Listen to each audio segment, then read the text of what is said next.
कहानी की शुरुआत में हम एक माँ और उसकी बेटी को देखते हैं जो दोनों बहुत ज्यादा डरी हुई थी। बच्ची रो रही होती है क्योंकि एक आदमी उनके दरवाजे के बाहर खड़ा हुआ था जो अंदर घुसने की कोशिश कर रहा था, जिसकी परछाई ये दरवाजे में से देख भी रही होती है। और फिर अगले ही पल वो आदमी अंदर घुस जाता है। अब उसने इन माँ बेटे के साथ क्या किया ये तो हमें दिखाया नहीं जाता और ये सीन इधर ही कट हो जाता है। अगले सीन में हम सीरा नाम की एक लड़की को देखते हैं जो एक न्यूज चैनल पर जो खबरें देती है वहाँ पर एंकर का काम करती थी, यानी कि ब्रॉडकास्ट खबरें सीरा ही दिया करती थी। अब सीरा नींद से जागती है जहाँ उसकी मोम नाश्ता बना रही थी। यहाँ पता चला कि उसकी मोम काफी अच्छी औरत है जो हमेशा उसे अच्छाई बुराई सही गलत के बारे में बताती रहती है, खासकर उसकी एंकरिंग के जॉब के बारे में। अब सीरा जल्दी से ऑफिस जाने के लिए तैयार होती है क्योंकि आज सुबह 9 बजे उसने ही एंकरिंग करनी थी। अब जब सीरा ऑफिस आई तो यहाँ हम उसकी साथी को देखते हैं जो सीरा से वैसे तो हंस की बात करती है पर अंदर ही अंदर उससे जलती है। वो उससे इसलिए जेलस होती है क्योंकि उसके मुताबिक वो एक काफी अच्छी एंकर है, सीरा से भी ज्यादा। पर थोड़ी ही टाइम की ट्रेनिंग से सीरा उससे भी आगे निकल गई और हर जगह काफी मशहूर हो गई है। अब जब सीरा एंकरिंग के लिए जा रही थी तो तभी उसका रिपोर्टर साथी उसे बुला लेता है, कहने लगा कि तुम्हारे लिए कॉल है सीरा। तब बिना सोचे ही सीरा वो कॉल सुनने लगती है और सिर्फ एक अनजान औरत थी जो बेहद डरी हुई थी। वो सीरा को कहती है कि मेरे घर में एक आदमी घुस आया है जो मुझे मारना चाहता है। अब अगर वो आदमी मुझे मार देना तो मैं चाहती हूँ सीरा तुम मेरी मौत की रिपोर्टिंग और एंकरिंग करो क्योंकि तुम मुझे बहुत पसंद हो। जो कहकर वो सीरा को अपने घर का पता बताने लगी जिसे वो लिख लेती है। उनकी बातें सुनकर सीरा का रिपोर्टर साथी कहता है कि मुझे तो लगता है ये कोई प्रैंक कॉल है, तुम्हारे साथ मजाक करने या शरारत करने के लिए कोई ऐसा कर रहा है। जो सुनकर वो फोन रखने लगी पर वो अनजान औरत कहती है कि नहीं मैं कोई प्रैंक नहीं कर रही, सच बोल रही हूँ क्योंकि उस आदमी ने मेरी बेटी को मार दिया है और अब वो मेरे पीछे पड़ा हुआ है। इतना बोलकर उसने कॉल काट दी जिस वजह से सीरा टेंशन में आ जाती है। अब पता चला कि ये अनजान औरत और कोई नहीं बल्कि वही है जिसे हमने शुरुआत में देखा जो अपनी बेटी के साथ थी। पर अब क्योंकि 9 बजने वाली थी तो सीरा अपनी एंकरिंग के लिए चली जाती है। वो जब खबरें सुना रही थी तो उसके हाव भाव अचानक बदलने लगी। सामने खबरों की जो लाइंस थी जो अल्फाज थी वो अपने आप ही हिलने लगती है जिस वजह से उसे काफी परेशानी होती है। पर जैसे तैसे सीरा ने यहाँ खुद को संभाला और वो ये ब्रॉडकास्ट पूरी करती है, जिसके बाद वो दोबारा से उस अनजान औरत के नंबर पर फोन करती है पर इस बार कॉल कोई भी नहीं उठाता। शाम को आकर सीरा इस बारे में अपनी मॉम से बात करती है जिस पर उनका कहना था कि अगर वो औरत सच बोल रही हुई तो ये तुम्हारे पास काफी अच्छा चांस है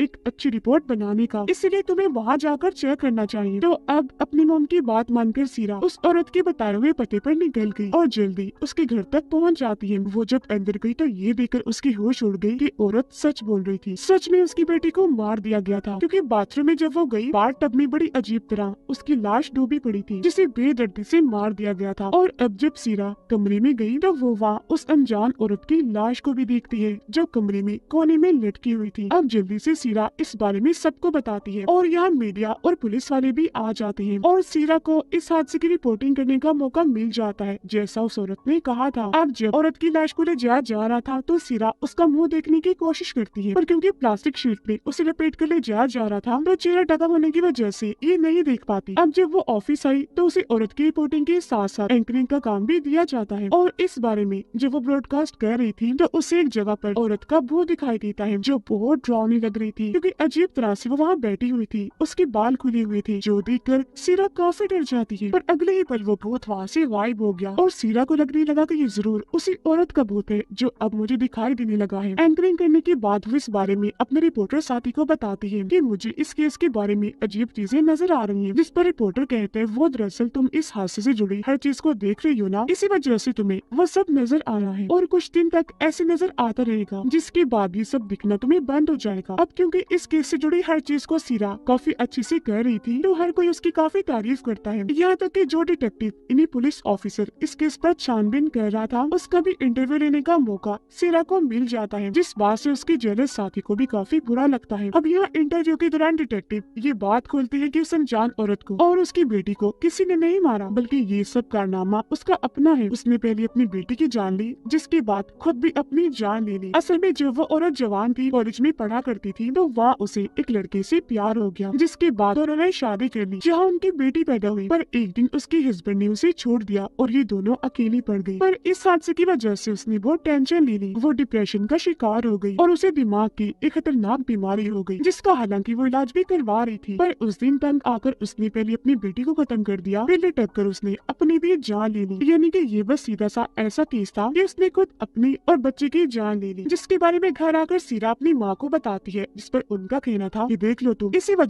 वजह से मैं तुम्हें बच्चा पैदा नहीं करने दे रही। मैं नहीं चाहती कि तुम बच्चा पैदा करके अपना करियर खराब करो। अब इनकी बातों से हमें पता चला कि सीरा शादीशुदा है, पर वो अपने हस्बैंड से अलग रहती है। ये नहीं कि उनका डिवोर्स होने वाला है, बल्कि उनकी अलग होने की वजह सीरा की मॉम ही है, क्योंकि वो उसे बच्चा पैदा नहीं करने दे रही। और क्योंकि सीरा अपनी मॉम की हर बात मानती थी, इसी वजह से उसकी अपने हस्बैंड से नहीं बनती थी। अब सीरा ने इस केस को अपने जहन पर कुछ ज्यादा ही सवार कर लिया था, इसलिए वो दोबारा औरत का घर चेक करने के लिए गई, जहाँ उसकी मुलाकात इन्हो नाम के एक आदमी से हुई, जो यहाँ पर कुछ ढूंढने आया था। ये असल में उस औरत का डॉक्टर है जो उसका इलाज कर रहा था। वो जब यहाँ से जाने लगा तो सीरा उसके पीछे गई और औरत के बारे में जानने की कोशिश करती है, जिसमें वो कहता है कि माफ कीजिएगा, पर मैं आपको कुछ नहीं बता सकता, क्योंकि मरीज के बारे में किसी अनजान शख्स को बताना हमारे हॉस्पिटल के असूलों के खिलाफ है। ये बोलकर वो यहाँ से चला गया। पर अब सीरा को इस इनो पर ही शक होने लगा, इसीलिए वो इसके बारे में अपनी छानबीन शुरू कर देती है। उससे पता चला कि इन्होंने उस औरत से पहले एक आदमी का इलाज किया था, पर उस आदमी ने उसके हॉस्पिटल की छत से कूदकर अपनी जान ले ली। अब ये उसके मरीजों में अपने जान लेने का दूसरा केस था, इसलिए सबको उस पर शक हुआ कि वो आखिर मरीजों के साथ क्या करता है। शक की बुनियाद पर उसे गिरफ्तार कर लिया गया, पर उसके खिलाफ कोई सबूत न मिलने पर बाद में उसे छोड़ दिया गया। अब ये देखकर सीरा के दिमाग में कई सारे सवाल उठे, जिनका जवाब पाने के लिए वो इन्हों से मिलने गई उसके हॉस्पिटल, जहाँ वो बताता है कि हाँ, वो मुझसे इलाज करवा रही थी, क्योंकि उसे दिमाग की एक काफी खतरनाक बीमारी थी। पर जब उसने अपनी जान ली, उससे 2 दिन पहले उसकी मेरे पास कॉल आई थी। उसने मुझे कहा था कि मैं अब इलाज नहीं करवा रही, क्योंकि मैं ठीक हो गई हूँ। वो बातें कर ही रही थी कि तभी सीरा को कुछ होने लगा। वो देखती है कि यहाँ पर हिप्नोसिस की जितनी भी चीजें पड़ी है उनमें अजीब होने लगा। वो खुद ब खुद हिलने लगी। अब हिप्नोसिस एक किस्म की थेरेपी इलाज ही होता है, जिसमें मरीज आंखें बंद करके ख्यालों में चला जाता है, और जो चीज उसकी बीमारी परेशानी की वजह बनी होती है उसे ढूंढकर ठीक किया जाता है और जड़ से उसका खात्मा कर दिया जाता है, जिससे वो इंसान बिल्कुल ठीक हो जाता है। फिर अब यहाँ हिप्नोसिस की चीजों को अजीब तरह से हिलता हुआ देखकर सीरा के साथ भी अजीब होने लगा। वो अपना कंट्रोल खोने लगी। फिर देखते ही देखते उसकी तबीयत खराब होने लगी, उसे उल्टियाँ आने लगती है। फिर अगले दिन जब वो ब्रॉडकास्ट की एंकरिंग कर रही थी तो अचानक उसे फिर से डर महसूस होने लगा। उसे लगता है जैसे उस औरत की आत्मा ने मुझे पीछे से आकर पकड़ लिया है और जोर से सीरा का गला दबा रही है, जिस वजह से उसकी हालत खराब हो गई, क्योंकि वो बेहद डरी हुई थी। अब ये देखकर न्यूज चैनल का मालिक उसे कुछ दिन की छुट्टियां दे देता है, ताकि सीरा थोड़ा आराम कर सके, और तब तक उसकी जगह सीरा की उस साथी को दे दी जाती है कि वो एंकरिंग करेगी, जो उसे जल्दी थी। पर इस बात से सीरा को बहुत बुरा लगता है। सीरा जब घर पर थी तो उसकी मॉम वहाँ आकर बिला वजह उसे डांटने लगती है और उसे बुरा भला कहते हुए काफी बातें सुनाने लगती है कि तुमने शादी क्यों की, क्योंकि इस वक्त उन्होंने काफी शराब पी हुई। पता नहीं वो क्या क्या बोलती जा रही थी। इस बात से गुस्सा होकर सीरा अपनी मॉम को कमरे से निकाल देती है, क्योंकि वो रोज रोज अपनी माँ की ऐसे शराब पीने से तंग आ चुकी थी। अब सीरा को पता चला कि इन्हों की खास खूबी ये है कि वो हिप्नोसिस करके अपने मरीजों का इलाज करता है और उन्हें उनके डर से निकालने की कोशिश करता है। अब ये जानकर सीरा को शक हुआ कि कहीं इन्होंने ऐसा तो नहीं किया कि पहले उसने उस औरत को हिप्नोसिस करके अपने कंट्रोल में किया और बाद में उससे ये सब करवाया, यानी अपनी बेटी को मारने और अपनी जान लेने पर मजबूर किया। ये सोचकर वो दोबारा इन्हों से मिलने गई, जहाँ वो उसे एक डायरी दिखाते हुए बताता है कि उस दिन उस औरत के घर में यही लेने गया था। अब डायरी को चेक करने पर सीरा को पता चला कि उस औरत को दरअसल मल्टीपल पर्सनैलिटी डिसऑर्डर था, यानी इस बीमारी में इंसान एक पर्सनैलिटी शख्सियत के साथ नहीं जीता, बल्कि कभी वो कोई बन जाता है तो कभी कोई, जैसे कि वो अपनी माँ का रूप भी ले सकता है, किसी डॉक्टर का भी तो किसी टीचर का भी, या जो उसके दिमाग में चल रहा हो वो भी बन सकता है। इन्हों बताता है कि जब उस दिन वो औरत अपनी किसी दूसरी पर्सनैलिटी में गई तो उसने पहले अपनी बेटी को मारा, फिर अपनी भी जान ले ली। यह सीरा उसे बताती है कि जब से मैंने भी इस केस की छानबीन की, उस औरत का भूत मुझे भी बार बार दिखाई दे रहा है। हर बार आकर वो मुझे डरा देती है। जो सुनकर इन्हों कहता है कि ऐसा नहीं हो सकता, क्योंकि तुमने तो उसकी शक्ल ही नहीं देखी, तो फिर तुम कैसे कह सकती हो कि वो औरत ही आकर तुम्हें डरा रही है। जरूर तुम्हारे साथ कोई और मसला होगा। अब सीरा को क्या मसला था और वो किसके भूत को देख रही थी, ये चेक करने के लिए इन्हों उसकी भी हिप्नोसिस करता है। और अब जैसे सीरा हिप्नोसिस में जाकर ख्यालों में गई, उसे खेतों के बीच एक गोदाम दिखाई दिया गया, जिसके अंदर वो चली जाती है। सीढ़ियों से नीचे जब वो आई तो उसी औरत के कमरे में आ जाती है, पर उसे यहाँ अजीब लगा, इसलिए वो यहाँ से बाहर निकलने का सोचती है। वो भी पहला ही कदम बाहर रखती है कि तभी कोई उसका गला पीछे से पकड़ लेता है। असल में भी उसने अपना गला पकड़ लिया था, जो देखकर इना उसे कहते हैं कि उसका चेहरा देखने की कोशिश करो जो तुम्हारा गला घोट रहा है। पर इस चीज में सीरा कामयाब नहीं हो पाती और एक झटके के साथ वो हिप्नोसिस से बाहर आ जाती है। अगले दिन जब वो अपने काम पर गई तो उसे पता चला कि उसकी बजाय अब लोग उसकी शादी को ज्यादा पसंद कर रही है, जिस वजह से उसे जॉब से निकाल दिया जाता है। उसे बहुत बुरा लगा, दुख भी हुआ, तो फौरन घर आ जाती है। परेशान थी तो सो गई, जिस पे तभी उसे इन्हो फोन करता है, जो फोन उसकी मॉम उठाती है, जिससे उसकी मॉम को पता चला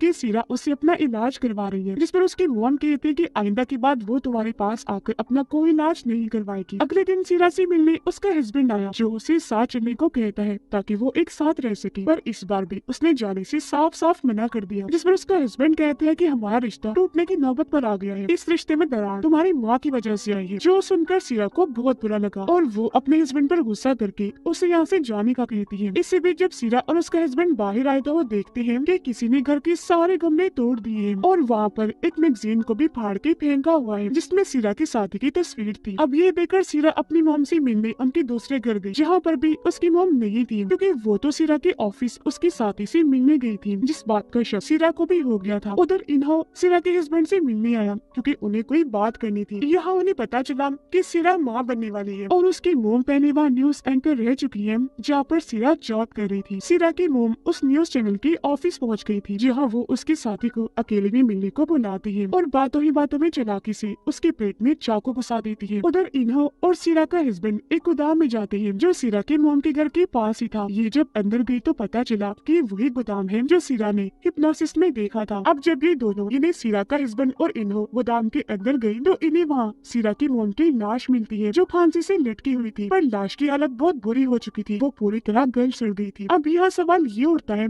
कि सीरा की मोम तो वहाँ न्यूज चैनल की ऑफिस गई हुई है और अब यहाँ उनकी लाश भी है, तो ये कैसे हुआ, असली वाली कौन सी है और यहाँ पर क्या चल रहा है, इसका जवाब हमें आगे पता चलेगा। अब इन्हो फौरन न्यूज चैनल की ऑफिस गया, जहाँ वो सीरा की एंकर साथी की जगह सीरा को ही एंकरिंग करते हुए देखता है, क्योंकि जब सीरा अपनी मोम के दूसरे घर गई तो वहाँ से वो अपने ऑफिस आ गई थी और क्योंकि काफी वक्त से उसकी साथी का अता पता नहीं था, इसलिए ऑफिस वालों ने सीरा को उसकी जगह एंकरिंग के लिए बिठा दिया था, क्योंकि उसकी मोम ने उसके साथी को चाकू से जो मार दिया था। अब जब सीरा ब्रॉडकास्ट की एंकरिंग कर रही थी तो तभी यहाँ जख्मी हालत में उसके साथी आई, जो फौरन जमीन पर गिर जाती है, जिस वजह से ये ब्रॉडकास्ट यही बंद करना पड़ता है और उसे फौरन हॉस्पिटल ले जाया गया। अब तभी न्यूज ऑफिस में इन्हो भी आया, वो सीरा से जाकर मिलता है और उसे सारी सच्चाई बता देता है। तो अब यहाँ जाकर हर चीज हमें क्लियर होती है। वो सीरा को बताता है कि 2 हफ्ते पहले ही तुम्हारी मोम ने फांसी पर लटक कर अपनी जान ले ली है, जिनकी लाश अभी अभी मैं गोदाम में देखकर आ रहा हूँ, जो गल सड़ गई है। वो बताता है कि अब तक जो कुछ भी हो रहा था वो उसकी मोम नहीं बल्कि सीरा कर रही थी, क्योंकि असल में सीरा को भी मल्टीपल पर्सनैलिटी डिसऑर्डर वाली बीमारी है, जिस वजह से उसकी मोम की पर्सनैलिटी शख्सियत उसके दिमाग पर पूरी तरह हावी थी। जब उसने सीरा की हिप्नोसिस की थी तब पूछने पर सीरा ने अपना नाम अपनी मोम वाला बताया था, मतलब कि इन्हों पहले से ही सीरा की इस बीमारी के बारे में जान गया था। अब जैसा कि हम जानते हैं सीरा की मोम भी उसी ऑफिस में न्यूज एंकर थी जहाँ आज सीरा जॉब कर रही थी। तो जब उसकी मोम प्रेग्नेंट हुई, यानी उनका बच्चा सीरा पैदा होने वाली थी, तो उन्हें जॉब से निकाल दिया गया, जिस बात की वजह से वो बहुत दुखी हुई, पूरी तरह से टूट गई। और क्योंकि सीरा के डैड की भी तब मौत हुई थी, इसीलिए उसकी मोम को काफी सारी मुश्किलात का सामना करना पड़ा, जिनसे वो अकेले ही लड़ रही थी। पर एक दिन तंग आकर उन्होंने सीरा का गला दबाकर उसकी जान लेने की कोशिश की, पर उस वक्त किसी तरह